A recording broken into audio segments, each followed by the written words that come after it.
और हम कोई ना कोई और उपाय ढूंढ लेंगे जिसमें तुम्हें मुझसे अलग ना होना पड़े। बस 1 साल तो क्या, एक पल के लिए भी मैं तुम्हें खुद से अलग नहीं होने दे सकता। इतनी मुश्किलों के बाद हम एक दूसरे के साथ आए हैं और अब तुम अलग होने की बात कर रही हो। अगर ये व्रत पूरा नहीं हुआ तो ज़्यादा से ज़्यादा क्या होगा? मासा तुम्हें बहू के रूप में नहीं अपनाएगी तो क्या हुआ? मैं तो तुम्हें अपनी पत्नी मानता हूँ ना। पिता काफी नहीं है तुम्हारे लिए?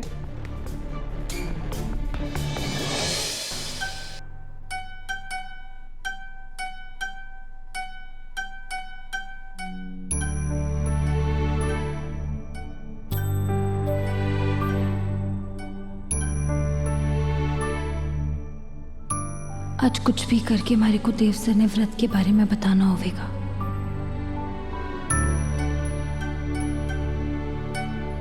हमारे को तो पता ही ना था कि आप गिटार भी बजा लेते। आज से पहले मैंने आपको इसके साथ कभी भी ना देखा। ये मेरे नहीं तुम्हारे देवर के शौक है। अगले हफ्ते वो आ रहा है और जिस दिन वो आएगा उस रात पुराने गानों के साथ गिटार की महफिल सजेगी। बस उसी की तैयारी कर रहा हूँ।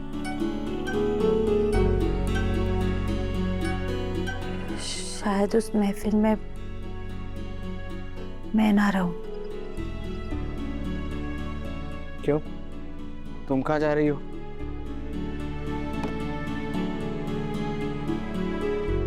वसु, मैं कल से देख रहा हूँ तुम बार बार ही जाने की बातें कर रही हो। आखिर चल क्या रहा है? देव सर, मैं पिछले कुछ दिनों से आपसे कुछ बात करना चाह रही थी।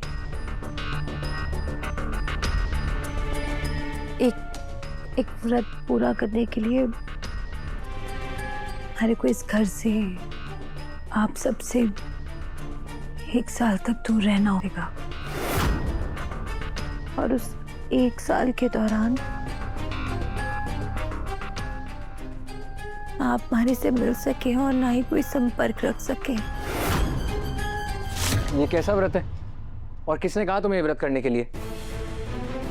देव सर, अगर तुम चाहती हो कि चंद्रिका जी तुम्हें बहू के रूप में स्वीकार कर लें और तुम्हारी वजह से प्रभात जी पर कोई संकट ना आए, तो अगले 1 साल के लिए तुम्हें चौहान हाउस से दूरी बनानी होगी। असल में गुरुजी ने हमारा मार्गदर्शन किया।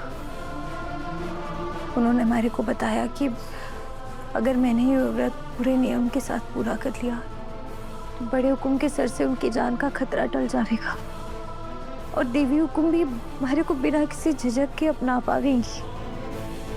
देव सर, घर में सब कुछ सही करने का यू ही एकमात्र उपाय है। मैं नहीं मानता और हम कोई ना कोई और उपाय ढूंढ लेंगे जिसमें तुम्हें मुझसे अलग ना होना पड़े। बस 1 साल तो क्या, एक पल के लिए भी मैं तुम्हें खुद से अलग नहीं होने दे सकता।